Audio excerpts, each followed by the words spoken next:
ఇది ఖతార్‌లోని అమెరికా స్థావరం. ఇక్కడ మామూలుగా సైనికులందరూ అప్రమత్తంతోనే అటు ఇటు తిరుగుతున్నారు. సడెన్‌గా వచ్చి ఒక క్షిపణి దాడి చేసింది. ఆ దాడి తర్వాత వెంటనే ఇంకొక క్షిపణి కూడా వచ్చి ఆ పక్కనే ఉన్నటువంటి బిల్డింగ్ మీద పడింది. మొత్తం ఖతార్‌లో ఉన్నటువంటి అమెరికా స్థావరాలు, అలాగే ప్రజానీకం విపరీతంగా భయభ్రాంతులకు గురయ్యేటటువంటి దాడిది.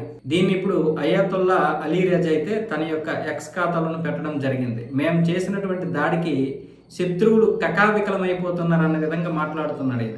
ఈ 2 క్షిపణి దాడులతో మొత్తం ఖతారు ఒక్క విధంగా అని చెప్పాలంటే ఖతార్లో విధ్వంసం సృష్టించడం జరిగింది. ఇంతకుముందు యుఏఈ అలాగే సౌదీ అరేబియా మీద ఇరాన్ చేసినటువంటి దాడులు మధ్యలో ఖతార్ని విడిచిపెట్టింది, అంటే కొంచెం రెస్ట్ ఇచ్చింది. కానీ మళ్ళీ ఇప్పుడు ఖతార్ మీద కూడా పడింది. అసలైనటువంటి వ్యవస్థలన్నీ కూడా అమెరికావి ఖతార్లోనే ఉంటాయి. అసలు ముఖ్యంగా ఎర్లీ వార్నింగ్ రాడార్ వ్యవస్థ ఇక్కడే ఉంది, ఖతార్లోనే.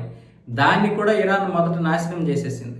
ఆ తర్వాత కొంతవరకు గ్యాప్ ఇచ్చింది, మళ్ళీ ఇప్పుడు మొదలు పెట్టేసింది. మొత్తానికి ఇరాన్ ఓడిపోయినా పర్వాలేదు కానీ శత్రువులకి స్థావరాలు ఇచ్చినటువంటి తన యొక్క మిత్ర దేశాలను మాత్రం నాశనం చేసేస్తుంది.